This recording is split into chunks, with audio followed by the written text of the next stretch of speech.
Now you guys can hear me. You can hear me at least. Let's make sure we can hear JL Warren and everybody else, and nobody's got a weird echo. There's JL, and there is Mr. Aman. All right.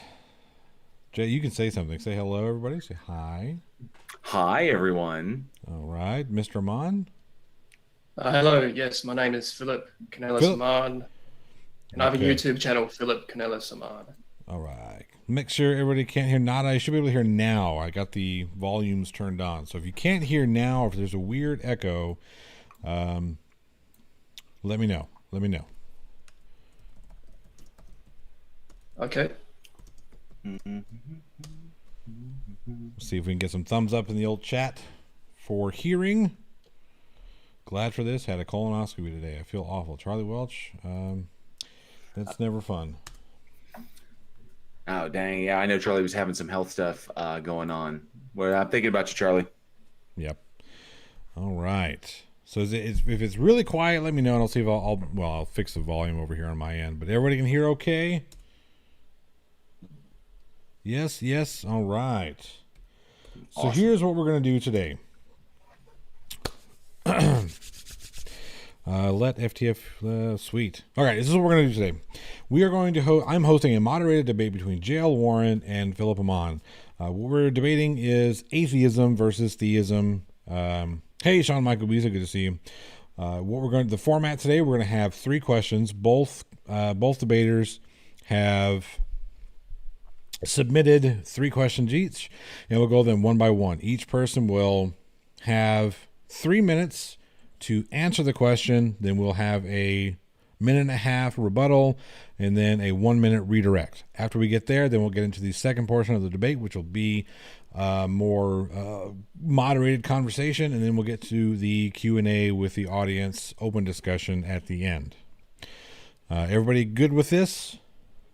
Excellent. Yes. All right. So, who would like to go first? I could start off.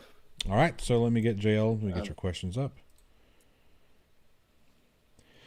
Are we starting with that? Are we doing Yeah. opening statements or? Yes, let's do our opening statement. I'm sorry. That's right. Yeah. Take your 5 to 10 minutes for opening statements. JL, I will mute you to let Philip have you'll have 10 minutes in just a second. Let me get my timer going. Nobody wants to hear that. Timer. How's everybody doing today? Everybody doing good? I'm looking forward to this. Hope you guys are going to have a good time. Now, we're not going to overtalk each other a whole lot. We're going to do the best we can to keep this civil. And Philip, I am muting JL, and you have 10 minutes when you are ready. Well, my opening will be very brief. I am a Christian. I take the position that the universe had a beginning, and this comports with Genesis 1:1 in the Bible. I take this position because non-living tangible matter can't move on its own without an immaterial cause. And this comports with the first law of motion, is that tangible energy and matter at inertia will remain inertive unless acted upon by a second particular.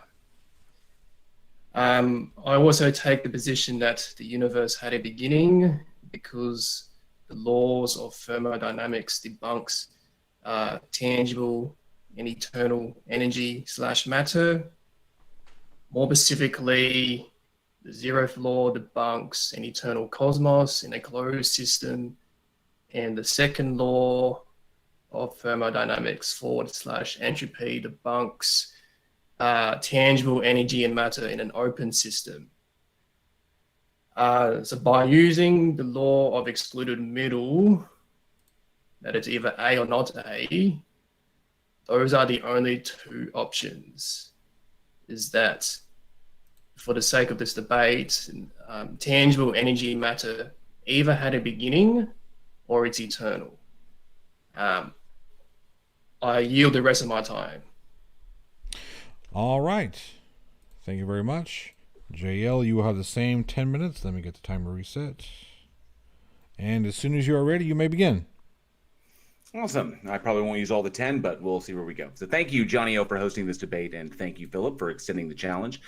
I'm JL, and I am an atheist. I run a YouTube channel that focuses on exploring irrational beliefs, the irrational behaviors that such beliefs can lead to, and mending the societal divides that dogmatic thinking creates. My opponent, Philip, makes the claim that he has proof for God, specifically the Christian God. His argument is a contemporary rewording of Thomas Aquinas' First Way, also known as the argument from first mover, with a dash of the Kalam cosmological argument for taste. His argumentation will entail that only life has the ability to move or ambulate without an external cause, that energy is not life, and the energy expansion from the singularity, otherwise known as the Big Bang, could not have occurred without the agential interaction of an ethereal omni-entity that he calls God. Unfortunately, Philip disregards empiricism entirely. Both David Hume's and Immanuel Kant's arguments are thrown out the window in favor of an unfalsifiable hypothesis, that God is the omni-entity that kicked the football on the universe. However, there are hundreds of hypotheses as to a potential first cause. There are also arguments that there was never a first cause, that the universe itself is cyclical, that the death of this universe begets the birth of the next. In short, there is no answer for what triggered the initial expansion, because currently we are empirically separated from that singular moment. Now, I myself am not a physicist, but I do know doctors of physics, wink, Clive Wells, and one thing that they can agree on, if physics were going to prove any God, it would have done so by now. Physics, in fact, does the opposite. It explains natural phenomena, and it never appeals to magic or the supernatural. If an answer is not discernible, the response is simply, we don't know, but we're working on it. My opponent will assert that hydrogen and helium and afterwards stars and planets could not be formed without a God. He will argue that gravity is the supernatural effect of God's interaction with the universe, creating these elements. This is also refuted with empirical evidence. Hydrogen and helium formed after the universe had cooled enough to allow their nuclei to capture electrons about 380,000 years after the Big Bang. Gravity, as far as we know, is the bending of space-time by the presence of matter. The larger the mass, the larger the distortion of space-time. Whether this is because of an intrinsic quality of matter or an intrinsic quality of space-time or some emergent property of the interaction of space-time and matter, we do not yet understand. But just because we do not fully understand the total mechanism of gravity, this still doesn't get us logically to a God. Here it is merely another hypothesis. From a theological perspective, it wholly depends upon how God is defined, specifically what attributes are given to the God. Any assertion of a biblical God or omni-entity can be soundly argued as logically contradictory. We can eliminate each attribute until the God is reduced to something that meets the qualia of non-existence. And given the irrational, ignorant, inconsistent, and irreconcilable nature of the Bible, which is Christianity's claim, there once again solidifies the Christian God as an unfalsifiable hypothesis. Unfortunately, my opponent misses the mark by forgetting that a valid argument is not necessarily sound and that there exists no deductively sound argument that gets to a God. In fact, no argument can get to a God without first presupposing a God, thus resulting in circular reasoning, which is fallacious, even if you qualify it as virtuous. Physics does not prove any gods. In fact, it does the opposite by explaining with evidence why gods are unnecessary. And metaphysics is simply too reductive for the empirical complexity of our reality, which is probably why God hides there. My worldview is that of naturalism, that everything has an explanation. Brute facts, as my opponent will assert God is, do not exist. Only propositions we cannot determine a truth or false value to. And as a doxastic and voluntarist, I have simply not been convinced of the existence of such a being, given the dearth of evidence to support the claim and the plethora of evidence and logical argumentation to the contrary. My worldview does not comport with assertions that violate the descriptive laws of reality, such as physics and logic, and my worldview does not propose truth claims about what I could not possibly know just because it makes me feel good or alleviates me of my personal responsibilities for my actions and inactions. In closing, theists have not yet met the burden of proof that they assume when they make a positive claim of a God, and until they do, I and all other atheists are rationally justified in holding our atheist position, especially in regards to the Christian God. Our purpose and our world are our own to determine and safeguard, and we will continue to work towards the well-being of all humanity for the sake of our own lives and our species. Because when we bridge the divides between us, that dogmatic thinking creates, there is nothing we can't accomplish together. No God necessary. Thank you.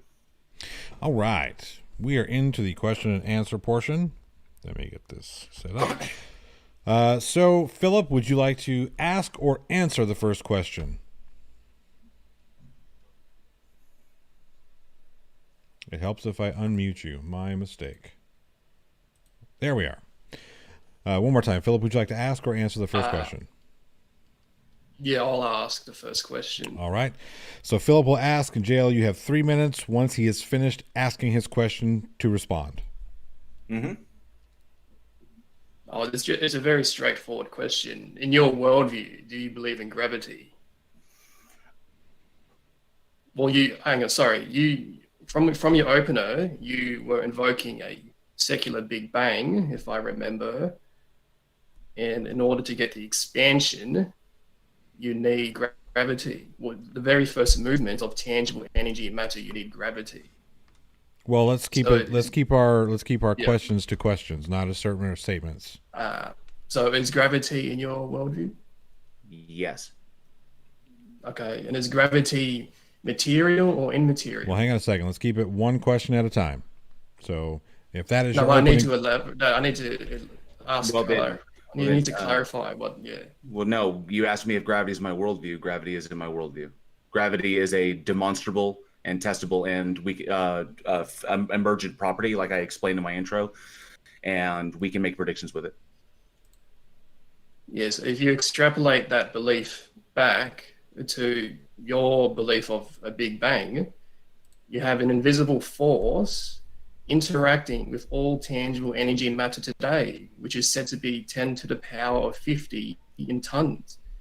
So for an invisible force to have that ability requires an omnipotence with a consciousness. Well, I'm sorry, is this your second question? Yes, this is going to have to go into your rebuttal. But yeah, I'm getting straight. I'm about to conclude here is that the gravity, in order to get the expansion, the gravity requires an omnipotence for an invisible force to interact with all tangible energy and matter today, which is said to be 10 to the power of 50 in tons, and with a consciousness to choose to move on its own to interact with all tangible energy and matter. So gravity is just a label for an immaterial God. All right, so JL, you have 1 minute to rebut. Starting now.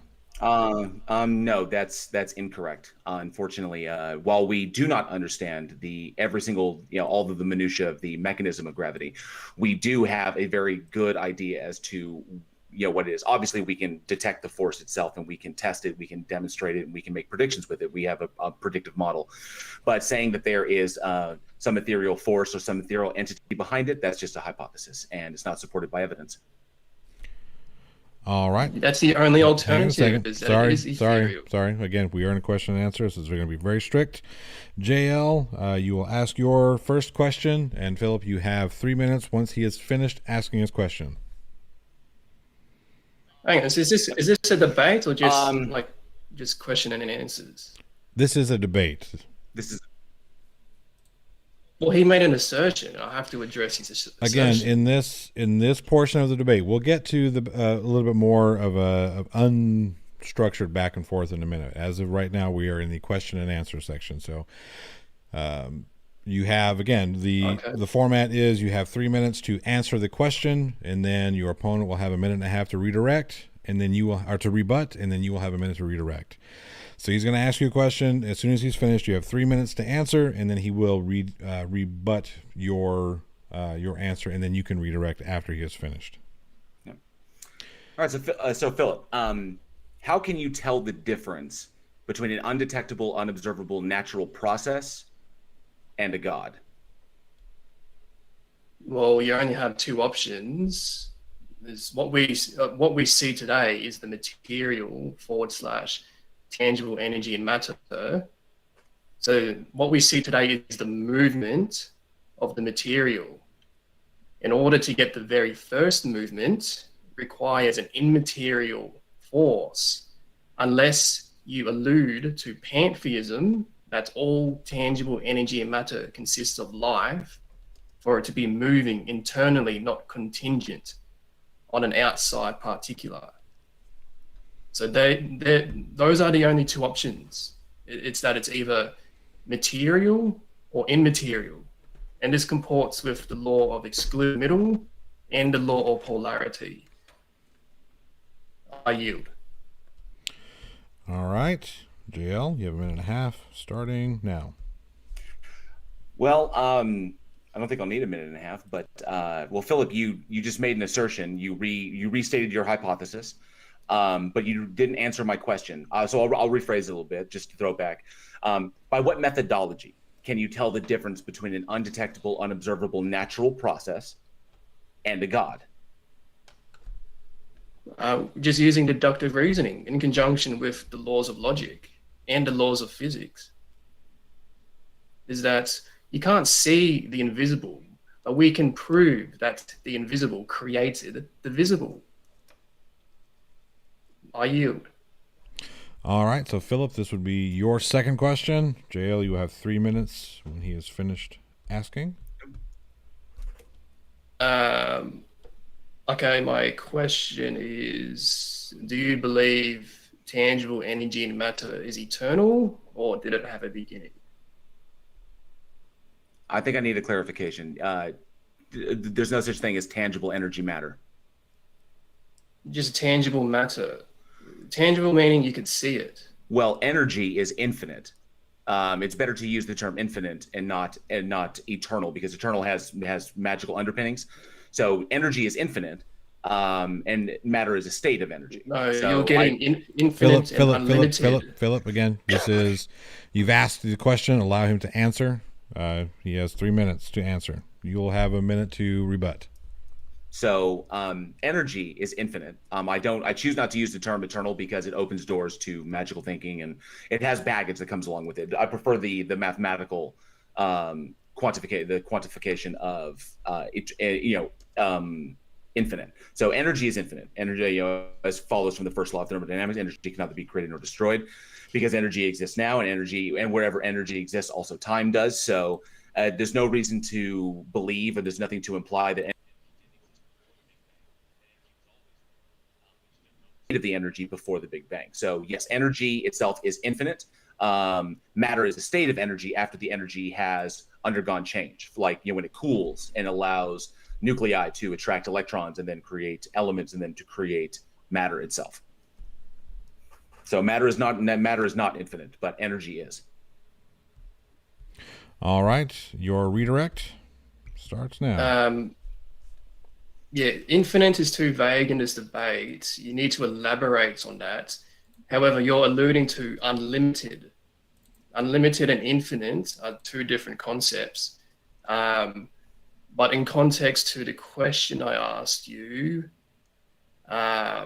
you invoked that all energy is eternal.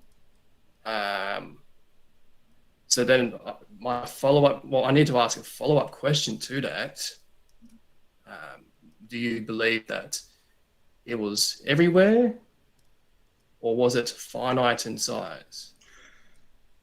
Well, all of the energy in the universe, as we understand it, walking the universe backwards in time, going back to the Planck event, is that all of the energy in the universe was at one time in a singular point. Now, that was all the energy within the isolated system that we call the universe. So the universe being an isolated system, meaning that everything that exists is within the universe, it was just condensed to that point. Now, we can't say that there was anything outside of that. It was simply the universe. So the universe is an isolated system, all was contained within it. All the energy was condensed at one point, and then some state of energy or something, or some natural process we can't detect or observe, then triggered or pushed or moved, or maybe something quantum, I don't know, but then pushed. I mean, there's hundreds of hypotheses. Pushed the expansion. Then we are currently within the expansion of the universe. So the energy itself, at one time, it's the state of the universe. It's always been the isolated system. If you want to refer to the isolated system as effectively infinite, you can. There is a temporal distance across it, but the energy itself is what is eternal, because that is what is important. The energy itself the energy itself was infinite. So infinite scope. So the energy itself was infinite. It's always been there. It always will be there. This is simply the state of the energy right now. Sorry if I went over. Nope, no, you are right on time, actually. So you have I believe this is your second question. Yes, this will be your question. All right, second question. As soon as he's finished, you will have 3 minutes, and go. All right, so swinging back over to the Bible. So, Philip, by what methodology do you ascertain the truth of your interpretation of the Bible and the falsity of every other possible interpretation of the Bible? Well, firstly, if you're asking a theological question, you have to presuppose God in that context. No, I don't. I'm speaking to your worldview. Yeah, but I have to convince you of a God in general first, and then from there we can discuss which God that is. So, I take two main reasons. Hang on, it's not about God. It's about the Bible. So, sorry. Well, the two main reasons for me that proves the Bible is that the universe had a beginning, and this comports with Genesis 1:1. And the second reason is that because God is infinite in size, he is independent by default, and he is also good by default because he has no one to be evil towards. This comports again with the law of excluded middle and the law of polarity, is that they are the only two options. Because God is good by default, it would be good for him to send down evidence, that being Lord Jesus. And that comports with John 3:16 in the Bible, that God so loved the world that he sent Lord Jesus down. Whoever believes in him shall have eternal life. If you reject that, your only alternative is a deistic God, an evil God. However, that is a contradiction because we don't experience torment /evil at the level of a God, because there's harmony today. So that puts you back to a good God by default, which comports with the Bible. I yield. All right, JL, redirect. So that was a good sum up of the exact same answer you gave to AJ on your previous debate. But my question wasn't about God. My question was about the Bible. So maybe I need to restate it. So, by what methodology do you ascertain the truth of your interpretation of the Bible and the falsity of every other possible interpretation of the Bible? Well, there are many versions of the Bible because in order to claim a copyright, you need to change at least 10% of the context. So that's why there may be inconsistencies with some passages, is because it's money driven. But if you go to Genesis 1:1, Genesis 1:1 hasn't been tampered with. God, in the beginning, God created the heavens and the earth. And the fact that God sent down Lord Jesus hasn't been tampered with. So those are my two main reasons for why it is the God of the Bible that exists. I yield. All right, you have your third question. And as soon as you are finished, JL, 3 minutes. My third question is, what was the very first core? Hey, let me rephrase this. Was tangible energy and matter always in a state of movement, or did the movement have a beginning? We can't possibly know that. Yeah, those are the only two options. No, I addressed this. I addressed this in my intro. We are empirically separated from that event. We can't. We literally can't know what it was. We can't know the state of the universe before the Big Bang. Like, we are empirically separated from it. Yeah, but we can use the first law of motion. Well, we this can is empirical evidence. We can make assumptions, yes. Like we can make hypotheses as to what it could be, but there are many, many hypotheses. There's a hypothesis that it was always in motion. There's a hypothesis that it was a singularity and then expanded, and then or something else triggered that, like some other quantum event triggered that event. But we can't possibly know because, like I said in my intro, we are empirically separated from that. It is beyond the scope of our observability. Well, we could just we can't know. Well, we can use abductive reasoning in conjunction with the first law of motion and the law of excluded middle. Yeah, that gets you to a hypothesis, but you'd have to be able to demonstrate that in order to get it to the state of a theory. You actually have to be able to demonstrate that, test it, and create models that are predictive and verifiable. That's why it's a law. But we can't do this. It's not a law. It's like we can't get. It's a law of logic. Okay. No, the first law of motion. Well, the first law of motion, yes, but we can't know the state of the universe before the Big Bang, so we don't know what actually was there. So it could literally be, I mean, the one hypothesis is that it was a state of energy that does not conform to anything we know now. That's one hypothesis. One hypothesis is it was exactly the same, and the universe is just going and going and going, and that's simply the state of the universe. But to say that there was something like a first moment or a first mover, that's a hypothesis, and we can't verify that because we can't determine what force it was beforehand. So we know the effect. The effect is the expansion of the universe, but we do not know a force because we are, once again, empirically separated from that. We cannot make a determination of truth or false to that proposition. Okay, well, I'd rather us move on to the next portion of this debate. Well, JL, you have was that all the questions? JL, you have one last question, I believe. Okay. Yes, I got a third one. Yeah. All right. So JL, ask your question, and then 3 minutes will start. Yep. All right. So this one's a little. I'll try to word this one right. Given that the property of existence implies inclusion within the universe, and the sound argument that an omni-God cannot exist within the universe, and that such a being does not interact with the isolated system from outside of it, how can you make a truth claim about something that meets the qualia of non-existence?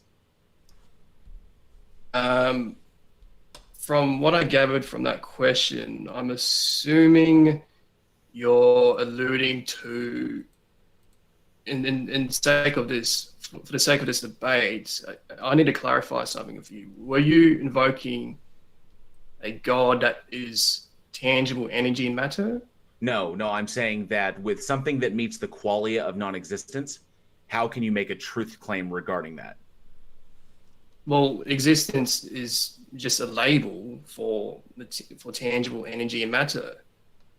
So that's just a game of semantics. But if you extrapolate that back to the terminus a quo, meaning the very earliest starting point for anything in this universe, that goes back to my previous question. Was what was the first cause for the very first movement? So I yield over to the next portion. JL, redirect. So I guess I'll just maybe I'll try to rephrase it. So the property of existence implies, like if I say that something exists, that it has an implication. The implication is that it is included within the universe, within the isolated system of the universe.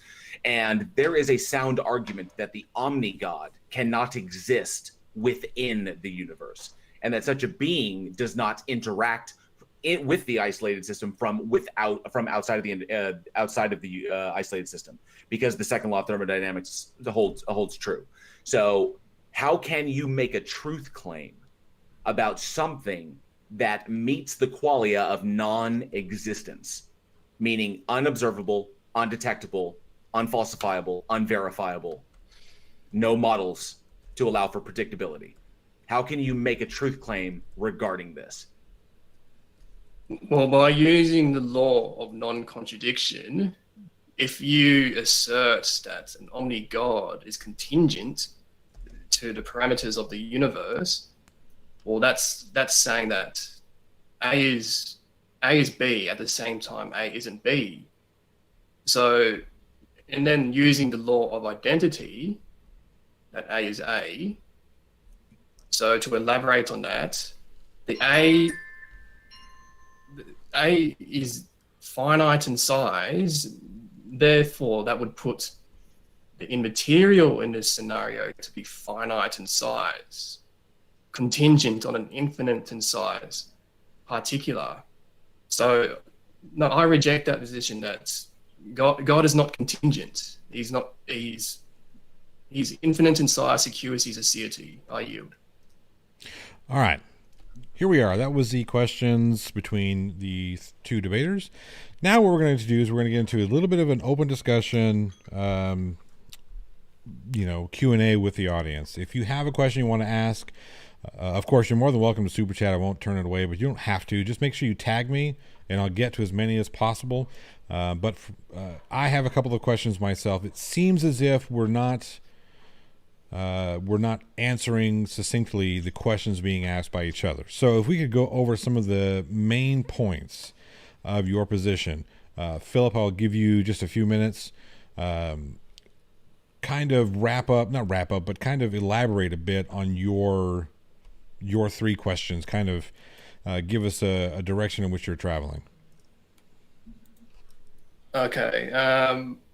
Well, in context to cosmogony, the primary mover would logically be an immaterial cause. If your belief of gravity is just a label for an immaterial cause. The gravity and a god shares the same attributes, is that they are both eternal, omnipotent, omnipresent, and ambulated to be moving internally, not contingent on a third particular. So this puts you. Well, gravity. Hang on, JL. You'll have a minute. Okay. No, it's okay. Let him finish his thought, and then you'll have a minute to get after it. And then this puts you, if you make a hyperbolic assertion that the cosmos is eternal with all the stars and planets as they are today, well then the zeroth law of thermodynamics / thermal equilibrium debunks that position, because there are over septillion tangible stars. Therefore, the temperature of that worldview, of the cosmos in that worldview, would either be torrid hot or freezing cold, because you have two opposing temperatures. And then, if I could remember my last question, the very first movement, if you reject an immaterial cause, your only alternative is a material cause that all tangible energy matter moves on its own.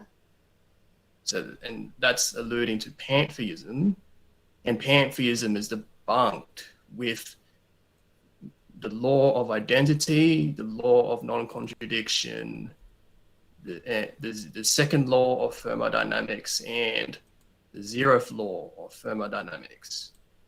I don't want to elaborate on all of that. Well, that's fine. JL may not take that position. Well, no, that's fine. That's quite a bit to give JL some time to respond to. So, well, there was a lot to there is a lot to unpack, and if you'd like to take it bit by bit, we can do that. Yeah, well, I mean, I think I can sum it up pretty efficiently. So, gravity is not a supernatural effect. We know that it's either an effect of matter or an intrinsic effect of matter, an intrinsic effect of space-time, or a combination of the two.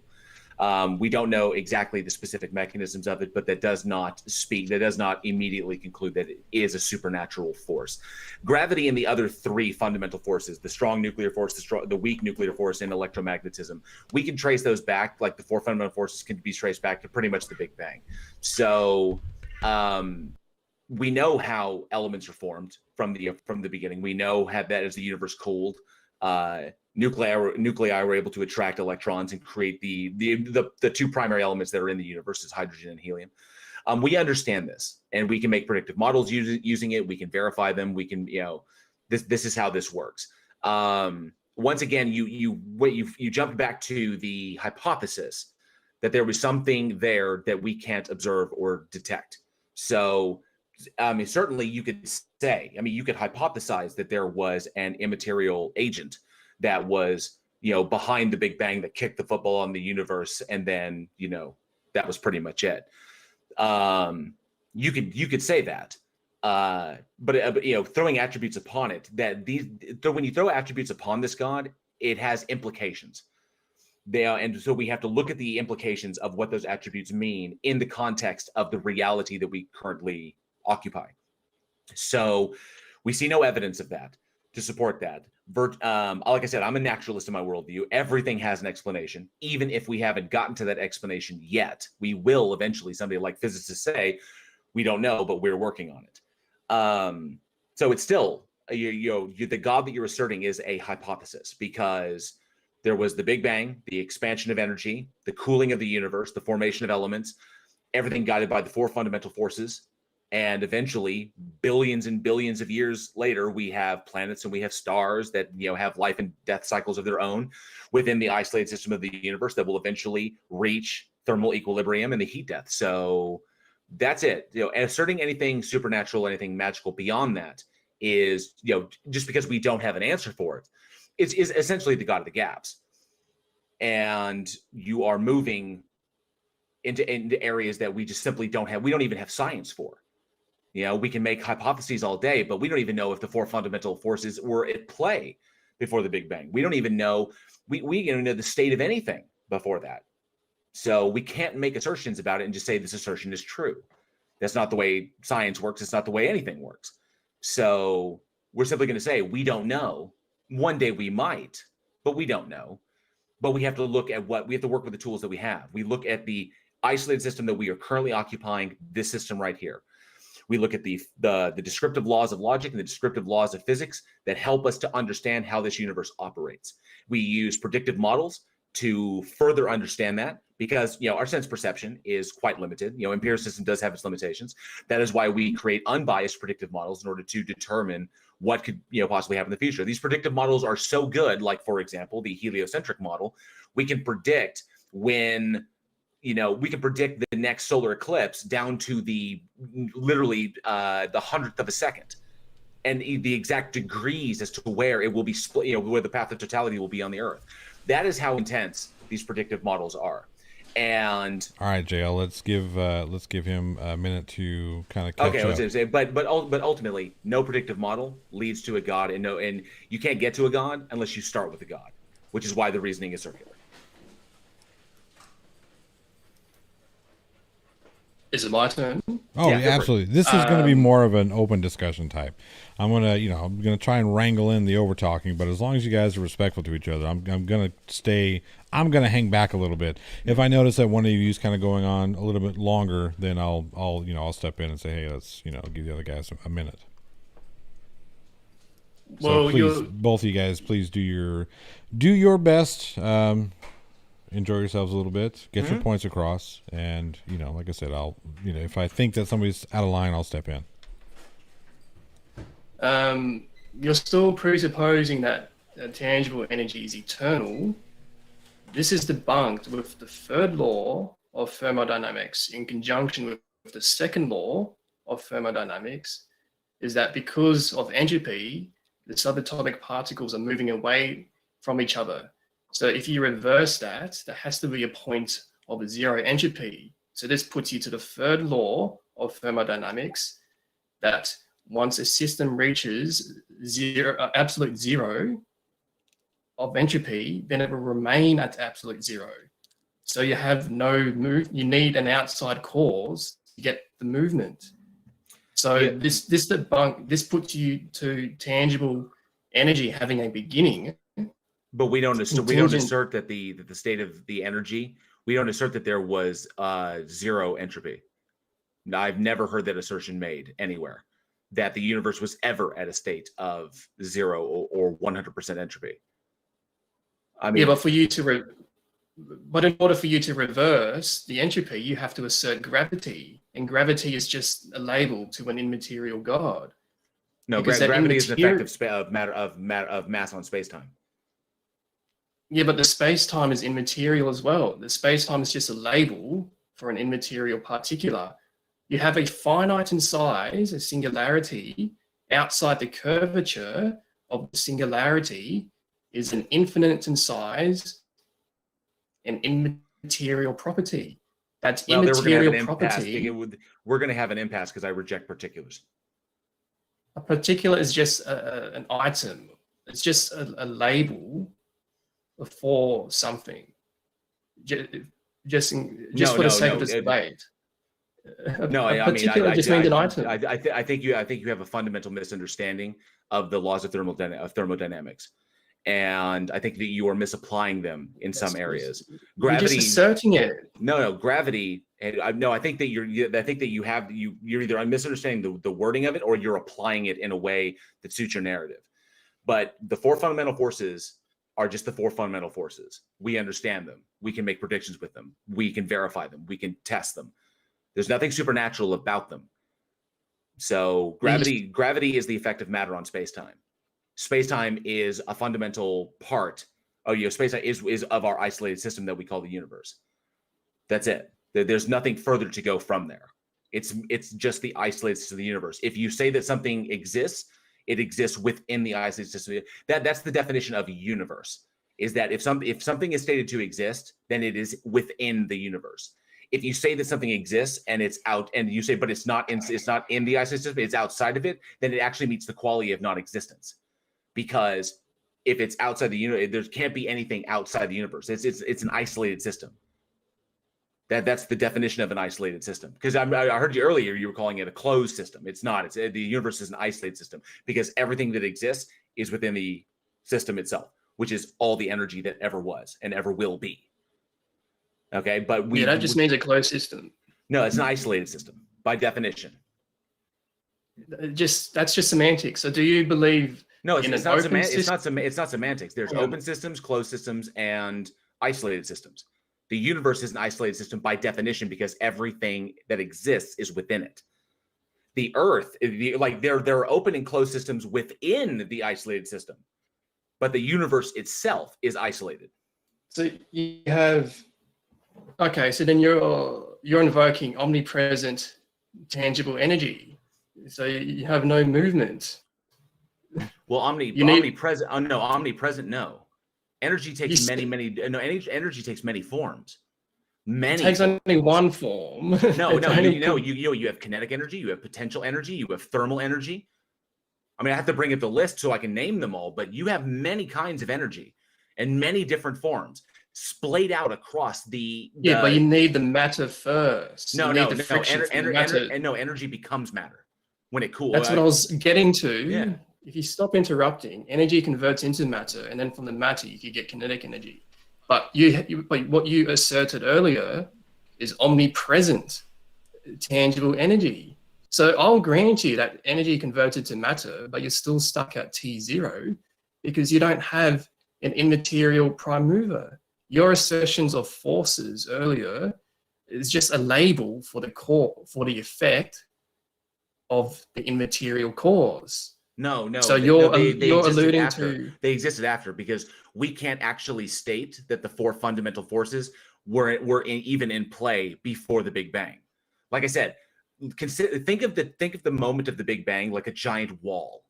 Okay, everything we know is on this side of the wall. It's literally a wall we cannot look through. We are legitimately separated from whatever was before the wall. Okay, so we don't know. It could have been that the four fundamental forces weren't even in play. It could be that the laws of thermodynamics didn't even apply. It could be the laws of physics were on their head. It could be a mirror universe running backwards to our perspective, but forwards from their perspective. It could be anything. I mean, it literally could be a unicorn with its butthole pressed against the wall, and out came the universe on this side. No, we don't know. We legitimately don't know. Literally all hypotheses of before the Big Bang have equal credibility, as ridiculous as they may be, because we are empirically separated from that moment. We cannot get to that. So anything you could literally assert, God, boom, and then there it was. But we can't determine that because we can't observe or detect the state of the energy or the state of the energy that composes our universe. We can't detect that or observe that before the Big Bang. So all hypotheses are equal. Your assertion of a unicorn is finite in size, contingent on an infinite in size particular. You need an infinite in size primary mover, not contingent on a third particular. So your assertion, well then, look, you're filibustering too much. So my question to you, for us to stay on point, is what, was tangible energy in matter always moving, or did the movement have a beginning? Well, we know the starting point for our isolated system. The starting point is the Big Bang. Yeah, but what caused the expansion? We don't know. We can't possibly know. You only have two options. No, we can't possibly know that. We don't have enough detail. We don't have enough information to make a valid truth or false determination. The first law of motion. No, these are hypotheses. Sorry. This is empirical evidence. No, these are hypotheses. We see things moving today. No, because we can't assert that you're what interrupting. We know. No, we can't. No, because I'm. You're interrupting. All right, Phillip, hey guys, both of you. Phillip. Hang on a second. Here's the deal. You're good. Hang on a second. So I'm going to give Phillip the floor. I want you to ask your question, and then JL, take your minute to answer. Gotcha. Okay, so there are only two options. It's that it is either moving or the movement had a beginning. This comports with the law of excluded middle, that it's either A or not A. To elaborate on this, it's either moving or it's not moving. If it's not moving, then the movement had a beginning. So if you assert that all tangible energy and matter is always in a state of movement, then you're alluding to pantheism, that all tangible energy and matter consists of life for it to move on its own. But I take the position that the tangible energy is not omnipresent, that it's finite in size. So in order to get the very first movement from zilch locomotion requires an outside force. That outside force is an immaterial particular with an omnipotence and a consciousness to choose to interact and have the ability to interact with all tangible energy and matter. So my question is, do you believe that all tangible energy was always moving, or did the movement have a beginning? Neither. We can't know that answer. Well, then, do you believe, I think you said yes to this question, do you take the position that tangible energy is omnipresent, that it's in a closed system? So then your only alternative is an open system. So sorry, Phillip, don't. Please don't misrepresent. That's the only alternative. No, please don't misrepresent. What's the opposite to close is open? Phillip, I'm asking you, please don't misrepresent me. The universe is an isolated system because everything that exists is within the isolated system. Okay? Open systems and closed systems exist within the isolated system. Energy itself. That's a contradiction. No, it's not. Yes, it is. Okay, no, it's not. Okay, think of it like this. Okay, well, hang on a second. Hang on, wait. No, I'm trying Phillip, to analogize this. I understand, but I would like, let's see if we can get some clarification. Why is it that way, Phillip? Why is it a contradiction? Because he is certain that the universe is contingent on something else. So you said you're a naturalist, that all that there is today is energy and matter. So you can't say that the universe is finite in size but contingent on an infinite in size universe. You're alluding to a multiverse. Okay, well let's let him. Let's let JL. Let's let JL. We can't do these claims after. We can't do these claims after claims after claims. What you said was not naturalism. Naturalism is that everything has an explanation. Materialism is that all that exists is energy, matter, and information, the things that compose the isolated system of the universe. Okay, I'll try and analogize this for you. Okay, the best way I've been able to describe this in my history of debating is the universe is a river moving in one direction. Okay, and the river is always flowing in one direction. You mean the water is moving, not the whole river? Well, okay. The water in the river is flowing in one direction. That's the universe. The Earth is a boat in that universe. Now we can do things in the boat that we could not do if we were in the river. We can take things and put them in the boat. We can take things out of the boat and put them in the river. So that is an example of an example of an open system. The Earth is an open system to energy. Energy from the sun comes into the Earth. And you contradicted yourself again. No, hang on a sec. Energy from the sun comes into the Earth and then leaves through radiative cooling. Okay, but the boat is still in the river and heading down the river. It can't get out of the river. We are in the boat experiencing the intake of energy, the outpouring of energy through the open system, because the Earth is an open system to energy. But the system itself, the universe, is an isolated system. It's defined as this because all that exists is within the universe. You contradicted yourself again because you're asserting a cosmos, and inside of the cosmos is a universe. A universe and a cosmos have two different meanings. A cosmos implies omnipresent, tangible energy, and a universe implies finite in size, tangible energy. So you can't assert a universe inside a cosmos without a gap. No, I just looked up the word cosmos. Hang on a second. We'll get into definitions here in a minute. Hang on a second. I'll allow your rebuttal of that definition. Let Phillip finish. Oh, okay. Yeah, you got it. So if you assert a cosmos, and inside of a cosmos is a universe, well, that is a contradiction because you need a gap in between those two universes.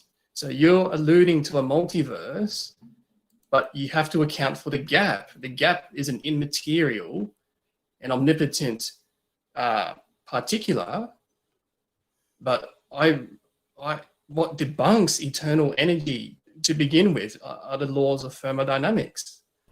So you can't assert a multiverse without going back to terminus a quo. All right, let's give JL a minute to answer that query. No, cosmos. The definition of cosmos is the universe seen as a well-ordered whole. Cosmos and universe are interchangeable. The cosmos is the universe. I mean, that's legit. That's legit. There is no alternate definition of that. The cosmos is the universe, just another name for the universe. Cosmogony is the study of the origin of the universe. Okay, yes. And cosmology is the study of the universe and its. You're filibustering. No, I'm not filibustering. I'm let him answer your question. Let him answer your position. So I'm saying that you're utilizing the term cosmos like it has some alternate definition that nobody has agreed upon. The cosmos is the universe. You don't agree with it. No. I'm literally looking it up right now. Both the Oxford Dictionary definition and the Stanford Encyclopedia of Psychology definition and the general colloquial version of it. You missed my entire point.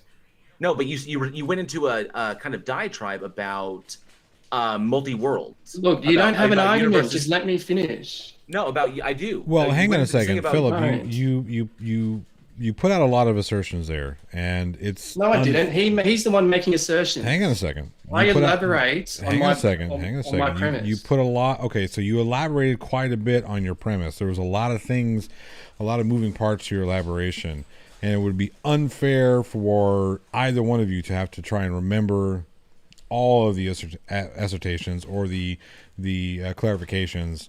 So let's see if we can't break this down a little bit and allow JL and JL allow Phillip to kind of address them more, one by one or two by two. Yeah, I'll just ask just a yes or no. Can you answer this with a yes or no without filibustering? Let's see. Do you believe that all tangible energy was omnipresent or not omnipresent before the formation of the very first tangible protostar? Yes or no? Can you rephrase? Do you take the position that tangible energy was omnipresent or not omnipresent before the expansion that you call the Big Bang? Can you clarify tangible energy? Just Google it. Tangible means something that you could see. See, this is what you're playing semantics. No, I'm not. So, I don't know what. We're staying on this question. No, you're not getting out of this question. You're not getting out of this question. Philip, I legitimately don't know what you mean by tangible energy. Tangible meaning that you could see it, something that you could see. You could see light. Energy is light. Okay, so I just Googled, is energy tangible? And it says depends what you mean by tangible. Light. I said energy. Okay. Yeah, so you can see light. So energy is not an object. It is largely a bookkeeping quantity, a property of objects. Energy is more than just a property. It's the light. Hello. Okay, hello, so energy. Hello. It's the light. Hang on. We were doing such a good job. We were doing such a good job of keeping this respectful. We're doing a good job of keeping this respectful, and we're going to continue that way. So let's my question. You're not getting out of this question. So before the formation, let's think of it this way. How can we wrap this question up where it's going to be a little more tangible, a little more easy to digest? We got over his hurdle of the definition for tangible. So my question, to reiterate, is: do you take the position before the formation? Well, let me rephrase that. Do you take the position before the expansion that you call the Big Bang was all tangible energy omnipresent, or was it not omnipresent? We can't possibly know that. You only have two options. So this is where you have to... No, stop. This is where you have to stop. Hang on. It is a true dichotomy. This is where you have to stop talking. Let me educate you. All right, hang on a second. I will explain to you why it's a true dichotomy. I will explain to you why it's a true dichotomy. Okay? If you're going to ask... Let me explain. All right, there we are. Here we are. Both of you are muted right now. I will assert that if you're going to ask a question, allow the answer to come. It's okay for a little bit of back and forth, but right now what we're doing, both of us are just kind of over talking each other. So let's ask our questions and then get an answer, and then we can move forward. He said that am I being heard? You are now unmuted, yes. Okay, so you asserted that this isn't a true dichotomy. It is a true dichotomy because it comports with the law of excluded middle and the law of polarity. To elaborate on this, it's either everywhere or it's not everywhere. There isn't a third option. So to reiterate my question, before the expansion that you call the Big Bang, was tangible energy everywhere, or was it not everywhere? Well, first we have to address the law of polarity is not a law of science. Okay, just dismiss that. Dismiss it and use the law of excluded middle. Let me finish. Can't answer the question. You're stuck on this question. I'm not getting off this question. No, I'm not. Yes, you are. Philip, allow him to answer your question. Can I finish? So the law of polarity is not a law of science. The law of polarity is a psychological concept that is adjunct to the law of attraction, which is created by Tony Robbins. So no, I don't think that we have enough information in order to determine the state of energy before the Big Bang. You can reject that. I could just use the law of excluded middle, that it's either A or not A. To elaborate on this, it's either everywhere or it's not everywhere. So to reiterate my question, before the expansion that you call the Big Bang, was tangible energy everywhere, or was it not everywhere? We can't possibly know that. Okay, Wesley, we can by using deductive reasoning. You only have two options, so we can rule out that tangible energy being omnipresent is a fallacy because tangible energy can't move on its own without an outside particular. You need an immaterial force to get the movements. You then have to assert gravity being that immaterial cause, but the gravity is just a label for an immaterial God. By using a reductio ad absurdum, I'm going to point out the fallacy in your assertion of gravity. So you have two particulars in this scenario. In your worldview, you have two particulars, particular A is tangible energy, and particular B is the immaterial / gravity. Those two particulars are conjoined to each other with no gaps in between. Therefore, there isn't a third particular in this scenario. For particular A for particular B / immaterial to choose to interact with the tangible, because the tangible was at zero entropy, requires a conscious choice by the immaterial particular and the ability to, with an omnipotence, to have the ability to push all energy and matter into movement. So to summarize that, the gravity is just a label for the immaterial, and that immaterial is a label to a God. But if you run with that and assert pantheism, well, then that is debunked with the law of non-contradiction in conjunction with the law of identity, is that you have the immaterial and the material both eternal of each other. So therefore, A is B at the same time A isn't B. Because pantheism is a contradiction, we can use cusp-dated humans to point out the fallacy in an omnipresent pantheistic God, is that because humans are finite in size, that would put this false pantheistic God to also be finite in size. Because you have a finite in size particular, that implies that it's contingent on an infinite in size particular. So, all right, we're getting into a very long explanation of your position here without JL having the opportunity to take before you get the expansion that you call the Big Bang. See, I've already ruled out that. Well, hang on. How about we just ask the question? You want to complain about other people filibustering, but you've been going on for quite some time. I'm just pointing out that we only have one option now. No, you haven't. No, you haven't. The tangible energy was not everywhere. I've already pointed out the fallacy. You can't know that.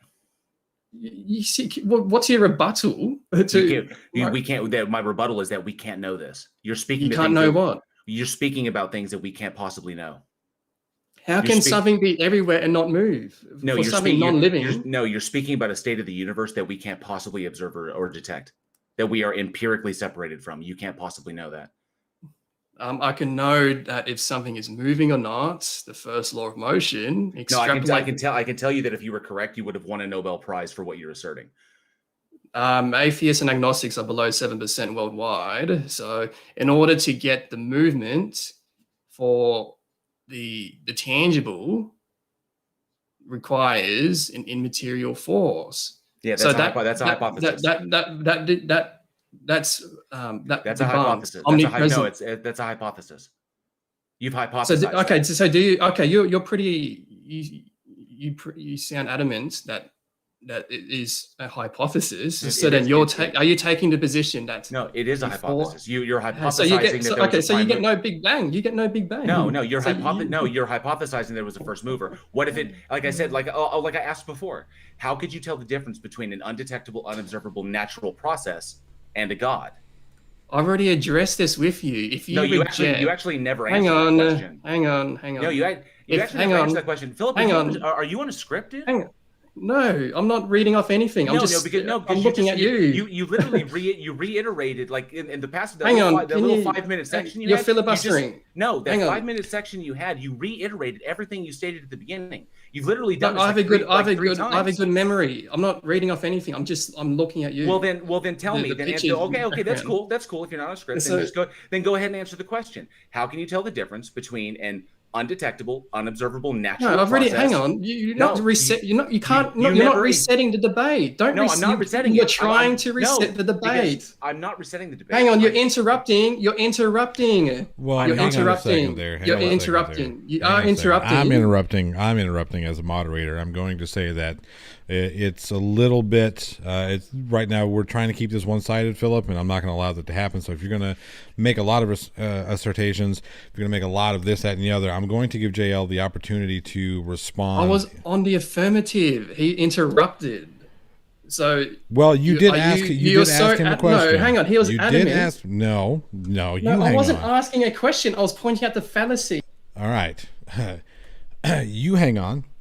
You asked him a question, and then as he was attempting to answer, you wanted to try and point out a fallacy. Now, allow him to get his answer out first before you go into your automatic rebuttal. So you're adamant that you don't need an immaterial cause. So you're alluding to that you have no Big Bang. Just to break this in half, you have no Big Bang because you have no room to get the expansion. No, because please you're alluding to don't omnipresent. Hang on. No, Philip, you misrepresented me. Okay, I didn't make a claim as to what came before the Big Bang. I said alluding to. Let me rephrase. No, I didn't allude to anything. I literally we get to the point of the Big Bang and full stop. I assert nothing. I make no claims as to the You're asserting the Big Bang. You're asserting the Big Bang. But we can observe that. We can observe that, but we don't know what caused the Big Bang.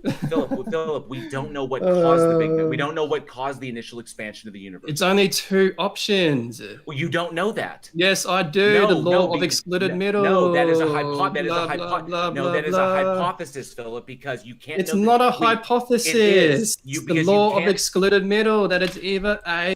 All right. Again, we're going to allow the free exchange of idea. So let's be a little more mature about this and allow each other to speak.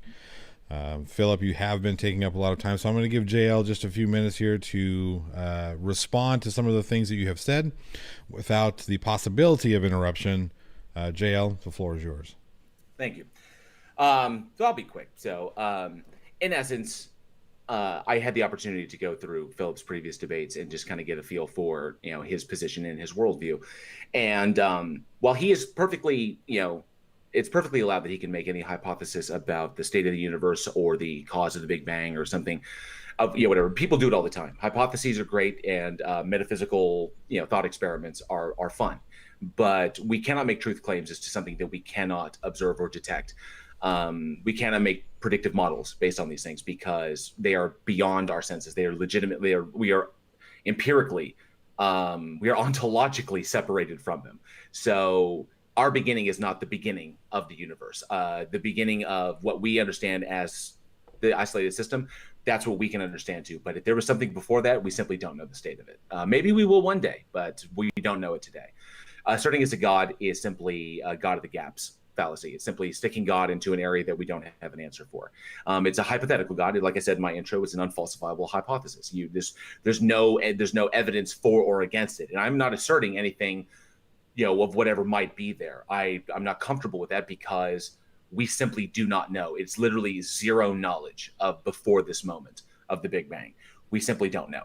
So cosmogony makes nothing on that. I can guarantee you that if anything that Philip was saying was true, and he brought this to any kind of university and posited this in front of their physics panels, this guy would win a Nobel Prize.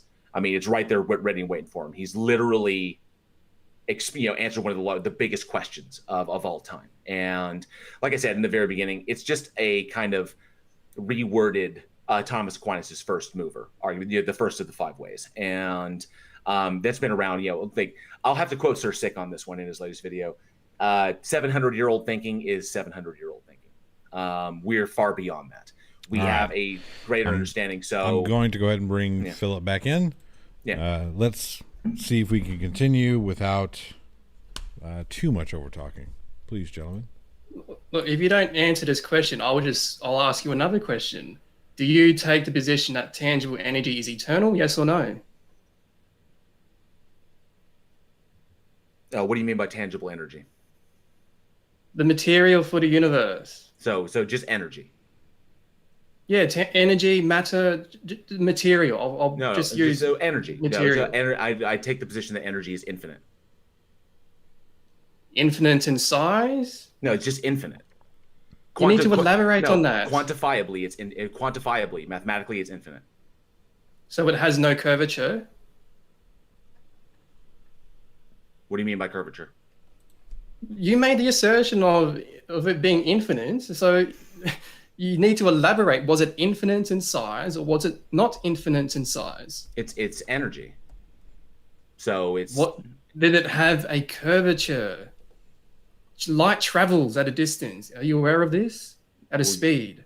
So is there in this scenario, was energy infinite in size, or was it not infinite in size?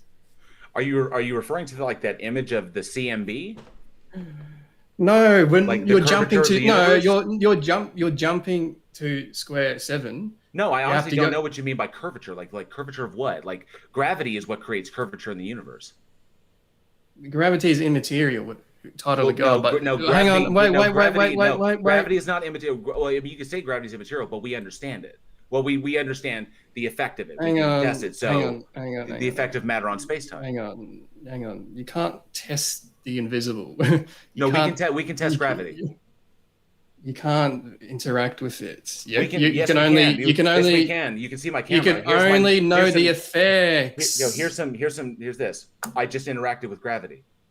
That's the effect. Yes, that's gravity. The effect is the movement. Gravity is the phenomenon. Gravity is the phenomena. Hang on. So my question was energy before the expansion that you called the Big Bang, was energy infinite in size, or was it not infinite in size? We can't possibly know that. You were adamant earlier. So no, you said before the Big Bang. We can't know that. You said you said it was infinite. So how do you know? Hang on, wait. You make the assertion. Hang on. So you're so adamant that there was a Big Bang, but you're circumventing the question if all the energy was either infinite in size or not infinite in size. You're just lying. So you're not getting off this question. What am I lying about? You're adamant that a secular Big Bang happened, but you can't even answer this question. You're just asserting the Big Bang. Well, you have to go. Hang on. Wait. Wait.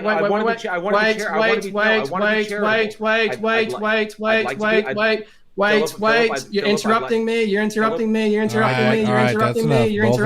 Philip, grow up. You're interrupting me. I will interrupt you, and I will also mute you. Now grow up. You're interrupting me. All right, there we go. I'd like to be charitable. Hang on a second. Here's the thing. Again, keep it civil. Let's not act like children. Being heard? I don't know if I'm muted or not. You are now being heard. Were you talking? Okay, so you made the assertion. You made the assertion of the Big Bang. Your only alternative then is that it's finite in size in order to get the expansion. So you don't know that. You can't have omnipresent tangible energy. You can't say that tangible energy is omnipresent and it expanded into a Big Bang, because that implies that it's hang on. So your only alternative is that if you assert, and you were adamant on this, is that a secular Big Bang happened. So that implies that it was all the energy was finite in size. So you have a finite in size, tangible particular, and outside the curvature of that finite in size, tangible particular is an immaterial and infinite in size particular.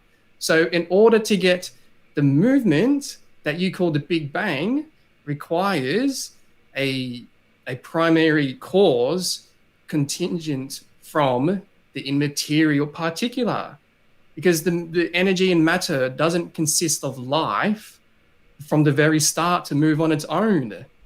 So All right, that let's allow immaterial JL to particular answer. is a You god. kind of ramble on a little bit, so let's allow No, JL no, to no, answer. no. Yes, yes, Yeah, yes, you yes, are- yes. you hang are on, a hang bit- on, you- hang on. Hang on. I'm gonna. You dropped a lot in there, dude. You Yeah, dropped a there's lot. a lot. There's a lot there for one person to unpack. So Yes, your only alternative. okay, there we go. There's a lot there to unpack. So you can't. I'm not going to allow you just to ramble on without giving JL the opportunity. I wouldn't allow JL to do the same to you. So there's a lot there to unpack. I'm going to allow JL to start unpacking a bit of it before we bring you back in.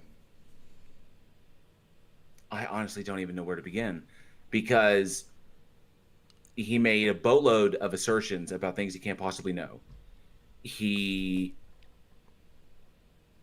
I just still don't know what he means by tangible energy. There's matter and there's energy.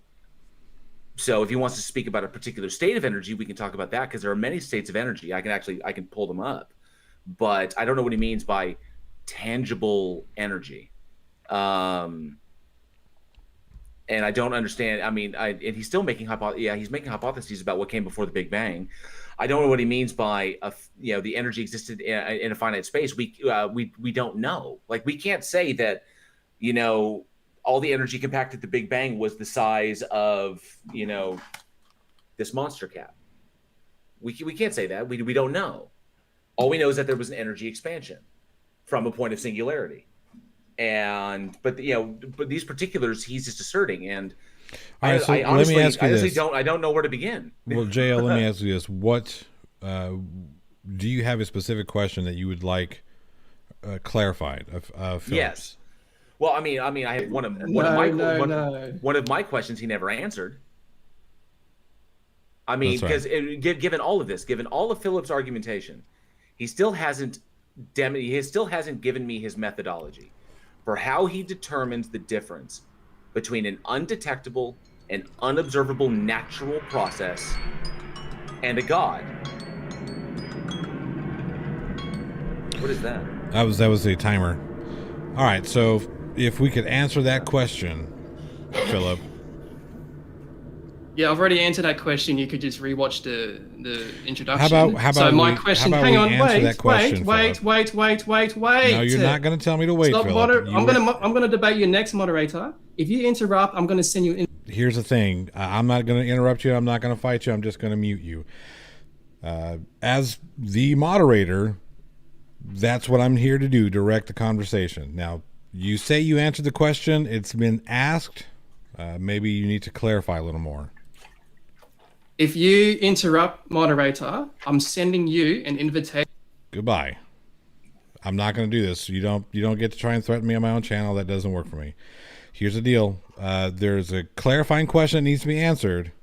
If you don't want to answer it, you can simply say, I'm not going to answer that question, and then we can attempt to move on. That's up to you. Hang on. I've already answered that question at the start. You had your chance. You had your 3 questions. I've answered them. So my question to you... Well, but you've had your 3 questions. Hang on, wait. No. You've had your 3 questions as well, so let's not get into that business either. Moderator after this. So you have... we've ruled out that omnipresent tangible energy is a fallacy because you're adamant that a secular Big Bang occurred. So your only alternative is that tangible energy / light is cuspitated, meaning that it's finite in size. So my question to you was, the tangible energy / light always moving, or did the movement have a beginning? We don't know. We can't know that. You don't know. There's only 2 options. So I have to use a reductio ad absurdum again, is that for it to always, if you assert that it's always moving, you're then alluding to that all tangible energy / light / matter consists of life for it to be moving on its own. So you're alluding to pantheism. Pantheists believe that the universe is the God. So your only alternative is that the movement, in order to get the expansion, had a beginning. Because the movement had a beginning, it is contingent on the second particular with an omnipotence and a consciousness, therefore God. So before you filibuster and play semantics and lie, Well, hang on a second. We're not going to do that. Hang on. Whoa. Hang You on. accuse me of lying? Yeah, we're not going to do that. Hang on. So hang you have. On. No, hang on. You hang on. We're not going to do that. I'm debating you. I'm sending you an invitation to debate later, moderator. So you have. No, that's not how this works. That's not how this works. I'm keeping this conversation on track.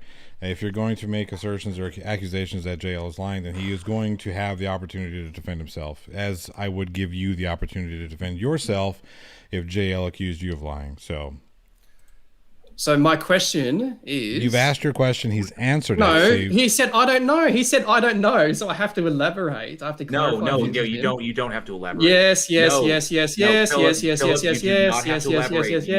not going to leave this. You think I'm going to leave this debate? I'm not going to leave. Phillip, you can circumvent the question all you want. I'm not going to leave. Phillip, you've made yourself abundantly clear. You do not need to elaborate because all you're doing is repeating yourself. That's all you're doing.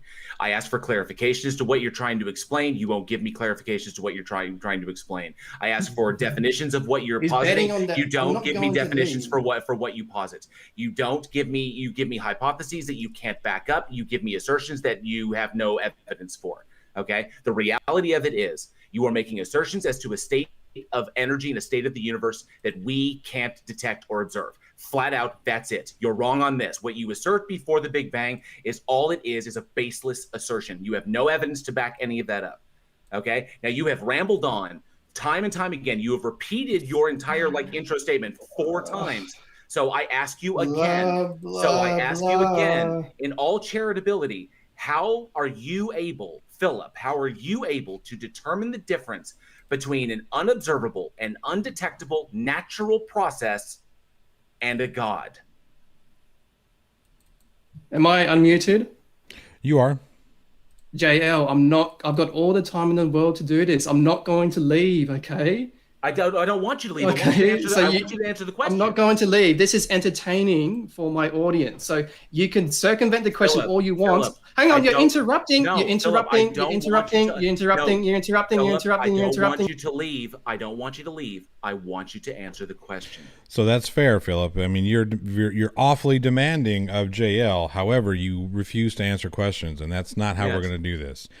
So if you would like to answer the question that JL asks, that would be awesome. So we can, facilitate the conversation. Phillip, you've asked me the same question 9 times, and I've told you we can't know that. There is not enough information to make a determination. It is not a true dichotomy.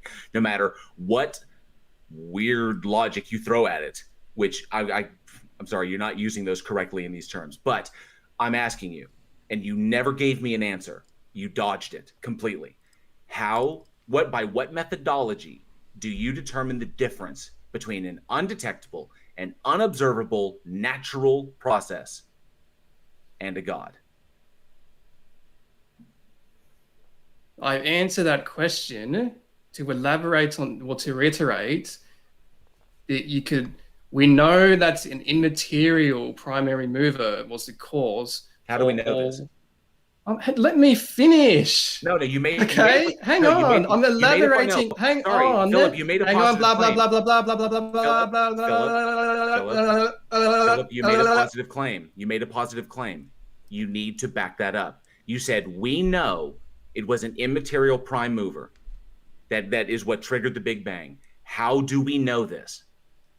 What evidence do you have? Am I unmuted? Am I unmuted? What evidence? Phillip, do you have? hang on a second. Hello, Phillip, when you act like a Phillip. Hello. Here's the cool thing: when you act like a petulant child, I'm going to mute you. That's the way this works. This isn't your debate channel. This isn't your modern day debates. This isn't anything. If I think that you're acting like a petulant child, I will mute you. Now, if you want to answer the question, feel free to answer the question. So you're gonna stop interrupting as I get my first sentence in? No, you made a positive claim. You need to be able to back that up. You're the one who's banking assertions. You have no argument. Hang on, you're interrupting again. You're making assertions without you're just giving me your opinions. You don't elaborate on anything. You don't know how to debate. You're just playing semantics. I'm not going to leave this. If you're betting on me leaving this chat, it's not going to happen. I've got all the time in the world. Hang on, hang on. Philip, I don't want you to leave. In the interest of charitability, I don't want you to leave. I want you to answer the question because you haven't answered it. I've answered the question. No, you haven't. No, you haven't. I'll reiterate. Entertain me, and answer it again because maybe I forgot. I'll reiterate before you interrupt. The first law of motion. I'm going to speak very slowly to you. That energy and matter at inertia will remain inertive unless acted upon by a second particular. That second particular in context to cosmogony is the immaterial. So the movement in context to the first law of motion is tangible energy in matter. So that's how we know, that's how I know that an immaterial cause was antecedent before tangible energy in matter. So my question to you is, do you believe that the expansion that you called the Big Bang, was it always moving, or did the movement have a beginning? I believe you've asked this question several times in jail. It's not a true. I'm sorry. We're going to end it. We're going to end that question right there and move on to the next because it's a true dichotomy. No, I'm sorry, Philip. It's not a true dichotomy. What's the third option then? You keep using that word. I don't think you know. I don't think it means what you think it means. So it's not a true dichotomy. The third option is we don't know. We do not have enough information to make a valid true or false claim. Using a reductio ad absurdum does not get us to an answer. Hang on, the moderator is muting me over and over again. No, I'm trying to respond. I can hear you, dude.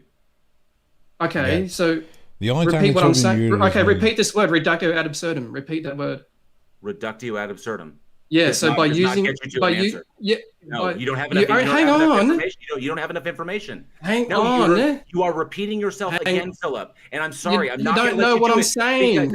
You don't know what I'm saying. You are repeating yourself again, Philip, and I'm not going to let you do it. Reductio ad absurdum. You don't know what I'm about to say. Because you don't have enough data. You are making assumptions as to the state of the universe before the Big Bang. And you can't possibly know that. I have already stated that we are empirically separated from that event, from before the Big Bang. We can't know that. So you can't make assertions as to the state of the universe or the state of energy before that. You can't even make assertions to the fundamental forces of the universe, the four fundamentals. You can't even make assertions to those. We can't make assertions to anything. So everything that you propose is hypothetical and is completely unfalsifiable in any stretch of the imagination. So please move on to the next thing, okay?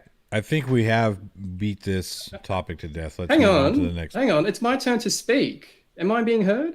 You are being heard, but we are going to. We're going round and round. Keep quiet, moderator, because I'm debating you after this, well later. So you have. You're not debating me on anything. This is okay. Then you backed out of the debate. So you have. No, I never agreed to any debate. So that's not how this works.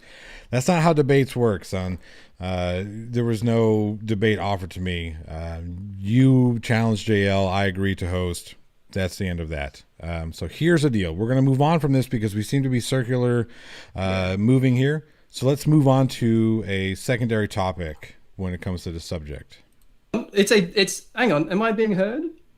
You are being heard now. Yes, it's a true dichotomy because it comports with the law of excluded middle. You can't reject the law of excluded middle. We're moving on. It's not a true dichotomy. You can't reject the law of excluded middle. Dichotomy. You're using that incorrectly.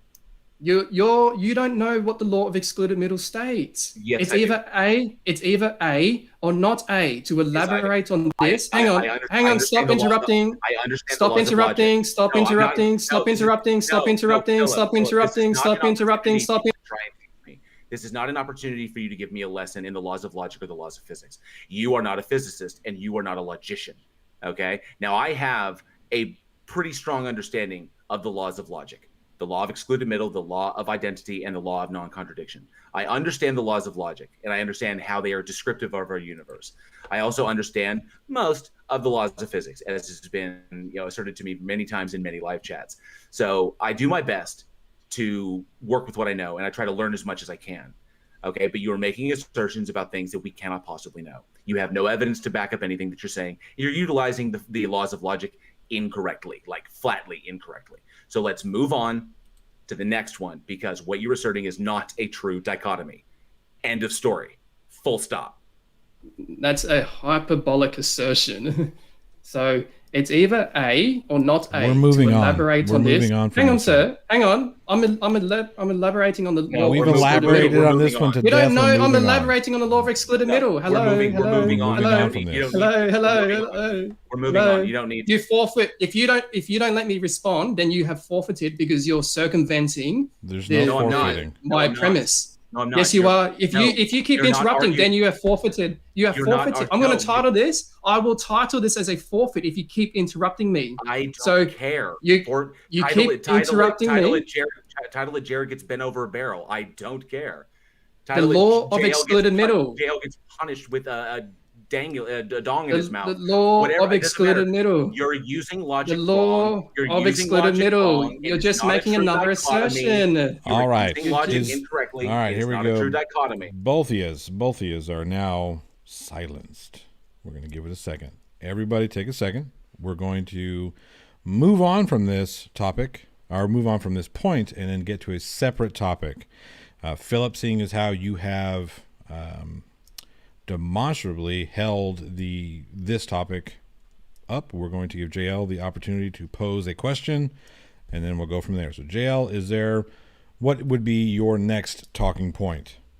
Yeah, I'd like to jump into like the God itself, the attributes of the God itself, and because there is sound argumentation as to why the God, as I think Philip defines it, cannot or does not exist, or meets the quality of non-existence. So Philip, how do you define your God? So do you grant me God for this question to be valid? No, I'm just asking you how you define it. No, do you grant me God for this question to be valid? No, I'm asking you He's how already you answered define. that. I'm asking you a clarifying question. No, He I'm answered. asking no. How do you JL define answered your God? clarifying question saying no. So why do you say no? How do you? It's not an answer to my question. How do you define your God? I'm asking you a clarifying question. And I said no. How are Okay, you? why do you say no? Well, Because that's not the point of the question at this point. That's just an assertion. You No, can't just I say don't. no. You need to elaborate. No. I don't Hang on a need second. to grant Philip- you your Philip- God to get a definition. Right, Philip, you were asked a question. You were asked a clarifying question about how you define God. Can you answer that question? Do you grant me God for you to ask me this clarifying question? No, Because I you're then know. you're He's then already you then JL have a has God in already your mind. answered that. JL has already answered that question with no. He does not grant. No, you he God. hasn't. He just said no. He Yeah. just said no. That's an answer I- to the question. Philip, Okay, I so don't- why Philip, don't I- you- Philip, I don't have to grant you your God to get your definition of it. So Philip, can you have- define God or not? You have to. We were debating a God in general. No, I'm So asking your God. hang on. Yeah. So then that's a theological question. So then Yeah. you have grant. So okay. So do you grant me that God exists for us to move over to theology? No, Okay. Why don't you grant me God for this? because I'm for us asking. Because I'm asking a question about your worldview. We don't Do have you to grant share. me- We don't have to share worldviews in order for me to ask you about yours. That's just good. This is Do you grant- this is just communication. Do you grant that God exists for us to move over to theology? He's already No. answered that question. The question. Okay. the Why answer to don't that you? question Okay. is no. Why? Can You you said, answer okay, the? why Can do you you say answer? no? Can you answer the question or not? I'm asking a clarifying question. You've already asked your clarifying You asked question. it. Now, can No, you he answer said the question no. or not? Yeah. No, I don't grant it And that was the Okay. answer Why to don't your you question. grant it? Doesn't work because I that don't way. have Then- to. I'm asking another clarifying. Why Okay, don't you that's have fine. to? That's fine, Johnny. That's fine because I don't have Okay. to. Why don't you have to? Because I don't have, like I said, it's part of communication. I don't have to grant that your worldview is true in order to ask you about your worldview. We are moving this. You're asking me a theological question. Yeah, I'm asking you how you define God. Like how do you So- define your God? What So attributes do do you you give to it? Okay, so do you grant me that God exists for us to move over to theology? No, I don't. Okay, why don't you do that? Because I don't have to. Why don't you have to? Because I don't have to. Why don't you Flatly. have to? Because this is a part. That's just an assertion. Because this is a part of communication, Philip. Yes, and I'm communicating. Philip, we don't have to hold the same worldview for me to ask you about yours. I'm not asking about a worldview. Plenty about my worldview. I'm asking you about your worldview now. Okay. I'm not asking about your worldview. Like, for example, if I ask my old pastor Jack how he defines God, he'd give me, and he knows that I'm an atheist. He would give me his definition of God, how he defines it, which is very much in line with Spinoza's God. So I'm asking you, how do you define your God? So you dodge my question. You are the one who's dodging now, sir. Hang on, sir. Hang on. I'm sending you a debate later. So just you can be on the lookout for that, moderator. Okay. Good luck with that. Good luck with that. Here's the deal. You've been asked a question. Are you going to answer the question or not, or should we move on to the next question? Hang on. Just give me some time. I've given you plenty of time to answer the question. Hang on. I'm allowed to answer the question. Can you answer the question? Can you define your God? Hang on. No, hang on. So can you answer the question? Yes or no? Hang on. I'm talking to JL. Right, and I'm asserting that you you will answer the question, moderator? or we're going to move on. So you're asking me a theological question. Yeah, I can ask a question about your theology. But I wasn't asking. Hang on. No, I wasn't asking that your version of theology does not match other versions of theology. I wasn't asking. My clarifying question wasn't asking you about your worldview. I was just asked because there are different worldview. There are different theistic worldviews. Yeah. But my clarifying question to you is: do you grant me God for? He's already answered that question. Over to theology. He's already answered that question. No, he just made an assertion. Times. No, he did not. He answered the question. It was a yes or no question. He said no. I gotta know. Period. What assertion do you think I'm making? What am I asserting? You're just saying no. Why do you say no? That's not an assertion, Philip. That's a response. Why do you say no? You need to elaborate. No, I don't need to grant you your worldview in order to talk about your worldview. We're not talking about worldviews. Yes, it is your worldview, my friend. We're talking, there are different theistic worldviews. For us to move over to theology. You're correct. You're correct. There are many different theistic worldviews. I'm asking you about yours. No, you're asking me about God. Yeah. How do you define God? Like, do you define God like the Spinoza God? Like God is nature? Is that how you define it? Or do you define it in a different way? Do you claim the omni God? Do you claim the maximal God? Do you claim the Old Testament Hebrew thunder God, Yahweh? Do you claim a God that just kicked the football and then fucked off and didn't do anything else and doesn't interact with us? What version of God do you prescribe to? So I needed to clarify something. So do you grant me that God exists for us to move on, over Phillip. to theology? That question has been answered. It's asked and answered. No, it hasn't. It's just I haven't got answered. You just said no. You need to elaborate on your responses. No, I don't. Yes, you do. Said no, because I don't All right, have Phillip. to. Hang on a second, both of you. Why don't you have to? Because he doesn't have to. That's not. Both of you guys are muted right now. Phillip, you need to learn how to move on. If you can't move on, then I'm going to tell you to fuck off, because this is getting to the point where it's repetitive, redundant, and just we all might as well be bashing our heads against a brick wall here. You asked a question several times. JL has answered that question. Now, can you answer his question? How do you define God? So before you interrupt, can you answer the question? Hang on. You're asking me a theological question. The topic before was cosmogony. So in order for us to discuss which God it is, you rejected that. You rejected. You didn't grant me that. So that implies that you have an answer to my question from earlier. No, it doesn't. So it doesn't imply anything. It simply we simply don't know. Well, then I'm going to explain to you how I do know. You don't need to. I do know. No, you already have multiple times. We're moving on to the next question. The question is, how do you define your God? What properties you have granted me. No, I don't grant you. I don't grant you your God. Okay, why don't you grant me it? Because I don't need to, Philip. Philip, can you answer the Philip, question? I don't need. You do I need. do not need. No, You do Philip. I need to. know. Yes, For you the do. purposes- for the Yes, you purposes do. of- No, for the purposes of You discourse. do need to. Philip, for the purposes of charitable discourse, I don't need to grant you that your God exists. You think your God exists. You believe that your God exists. I'm asking you how you define him. That's it. If you don't grant me that God exists for this debate, then you have a response to my earlier question on the topic of cosmogony. No, that doesn't follow. That's a non sequitur. Yes, that's a premise. I just No, presented you a premise in conjunction with the law of excluded middle. Okay. I could repeat the question for you again. I don't know how. No, to, I don't know how to hang on a rephrase second. Here's the thing. I would like to know. Hang on a second, Philip. Can you answer the question?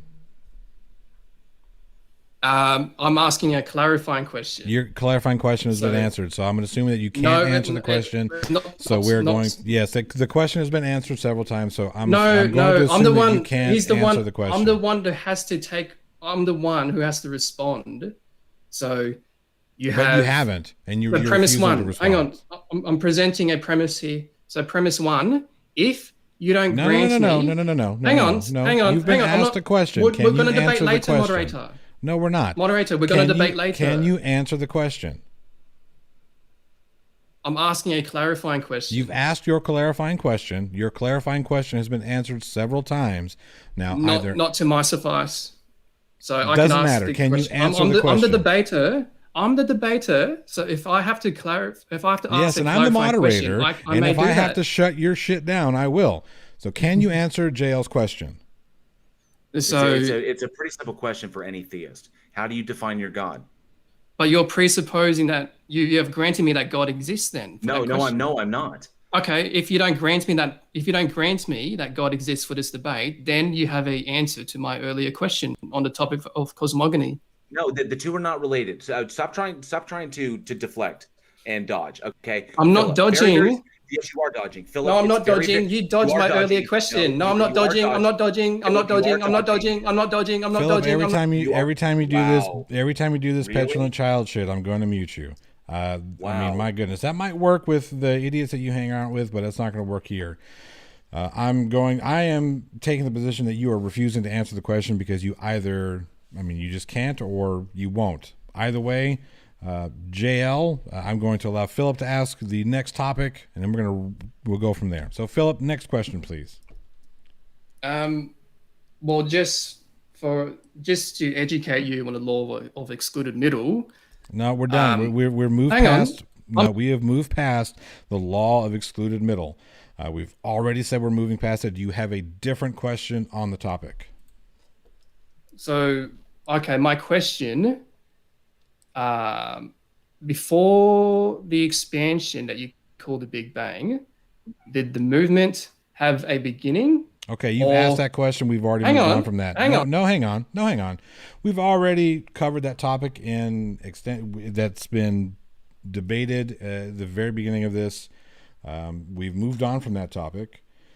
You won't answer the question. You won't answer the JL's question. You won't answer JL's questions about defining your God. So we're moving on to a new question. Ask a question that has not been asked yet. So how about this, Philip? What version of the Bible do you prescribe? What version of the Bible do you read?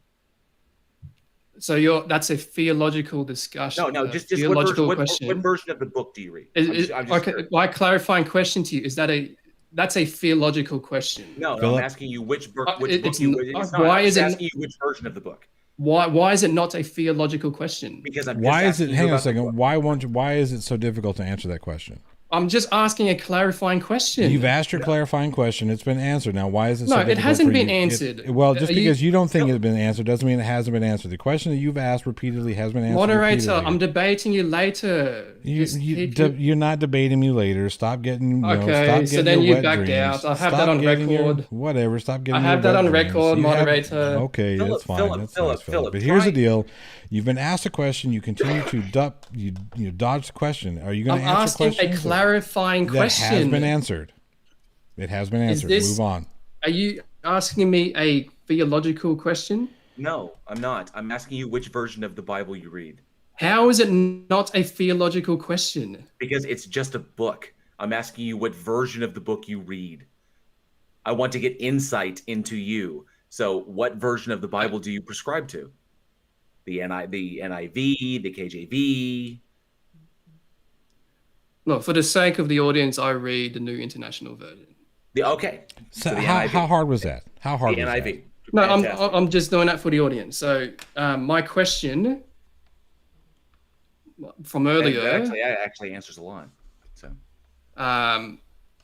because you invoked a Big Bang, so was it always expanding, or did the expansion have a beginning? I believe that question has been asked and answered. No, it hasn't. Then let JL respond. JL has responded. It has been answered. I'll respond again what? For the final time. We cannot know. But you're so hang on. It's using a reductio ad absurdum in conjunction with the law of excluded middle and deductive reasoning. We could propose Phillip, two options I here. understand. I understand that. I understand that you don't know how to move on. I understand you don't understand. I understand that you don't understand how conversation works. We've moved on from that portion. It's time to go to a new portion, or it's time to go to the part where you fuck off, go back to your little echo chamber, and circle jerk each other with all of your other echo chamber buddies. Now, that's a dichotomy that you're going to get here. Would you like to move on, or would you like to fuck off?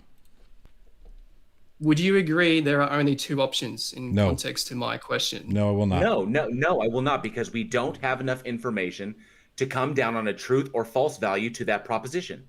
We simply don't have the detail. We have zero information. So we cannot make a positive or false value claim to that proposition.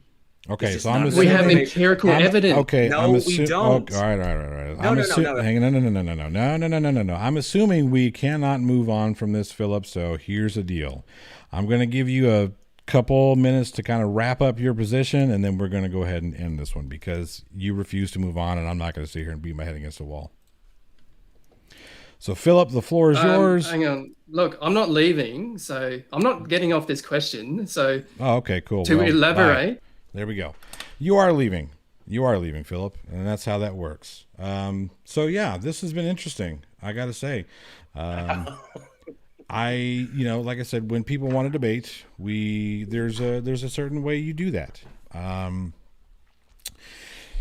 I don't know what Phillip is on. I think we will end this one here in just a minute. I'm going to read out the super chats, and then we will go to a sort of after show. Awesome. Very interesting. Let me pull up the old super chats. And we did have some questions, but Phillip doesn't answer questions, apparently. He just wants to ask the same question over and over again. But in the interest of being transparent and honest, WebBart says, is God natural or supernatural? MathPig asks, I just arrived. Has this been gravity as an improved and timeless force, just like God? So protostars equals God. That's a question. MathPig also says, for Phillip, are you saying that our opinion is gravity moved the first atoms together? We can't prove that, and by definition, God is a primary mover, so therefore God. Skydiver Tanner says, does he mean energy we physically see when he says light? I would bring him in to answer those, but I don't want to hear the same words that have come out of his mouth for the past hour. So I apologize. If that makes me a terrible moderator, I accept that, and we'll move on. Now, let me get to these here super chats. Bring up this window. So Cygnus for $10 American says, Johnny O, this should be good. Thanks. Well, thank you. I appreciate that. Raven Zero for $2 American says, the plot hole, the place where holes have plot. Thank you very much, Raven Zero. We'll come back here. Go. Well, it went weird. Fohammer 335, my mistake. For $2 American says, JL going on his ghostly tangent again. I fucking love the live chat, man. They're amazing. Cygnus again says for $5, says JL crushing the Spurskimo clone. Johnny O doing a great job moderating. I appreciate that. Irish Demon for $5.99 Aussie says, but JL, it could be energy that we don't understand. MathPig for 2 of the Queen's British pounds says protostars. That was the super chat? Yeah. Say it again. I'm thinking maybe I only caught half of it. Oh, I'm sorry. It says, but JL, could it be energy that we don't understand? Oh, ha. Math pick for 2 of the Queen's British Pound says protostars equals God and gravity is supernatural. Duh. Cygnus for another 5 American says, no question, JL is killing it and his Perskimo clone is too dumb, but you deserve the support. Many thanks, Cygnus. Oh, Spurs clone. Yep. That's brutal. Crafty Keela, can we Fatality. get a hashtag triggered in the chat for Phillip? Well, you know what to do, chat. Katrina Middleton for $10 says, if you can't test the invisible, how can you prove a god exists? That's a very good question. Yeah. Basic Nice if he trigonometry. Yeah, well, it'd be nice if you would answer anything. Basic trigonometry said, God played pool before Big Bang, therefore God. I think that's actually a good one. Glass Monster for $2 Canadian says the cue ball that hit the cue ball they hit the rack. Yeah, they hit the rack and then the balls boom, universe, there you go. Glass Monster for $2 Canadian says Phillip Aman, move on. And then I can't get the last ones. Let's go to see. I don't know what that's about. Let's see here. I know I'm missing a couple. Give me 1 second. 1 second, we'll get this up. Oh, Anacito Maldonado. Bro, I almost set myself on fire listening to that dude drone on. Dude, Anacito, you're legend, dude. I love you. All right. Let's see here. Corsi Husky for $5 says, why is Phil acting like a petulant child? Because he is a petulant child. I try and stay as middle of the road in these things as I can, but this guy is not worth that treatment. I apologize if I let that go on a little bit too long. JL, as always, you handle yourself with class. I appreciate that. Thank you. Yeah, did you see what I put up in front of the camera? I wrote in big letters on my notepad. Stay calm. Stay calm. All right, so here we're going to let's see. Let me do this really quick. Boom. You can. Yep. Go away. Irish, if you want to hop on, we'll end this one here, and then we will start a new one in just a minute. So everybody, we'll do a quick after show, after stream, after PP, because my goodness, I think we all need it after that one. So yeah, sweating. Yeah. Oh wait, so you're not gonna accept his challenge to debate because he was going to debate you. If he wants to fight, he can stick his head on my ass and fight for air.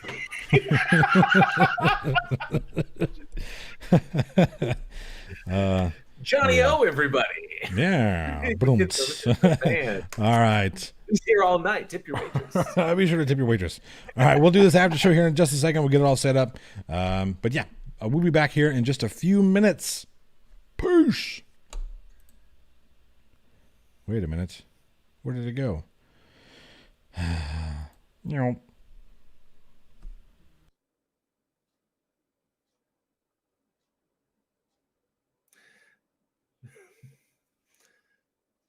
Are we off?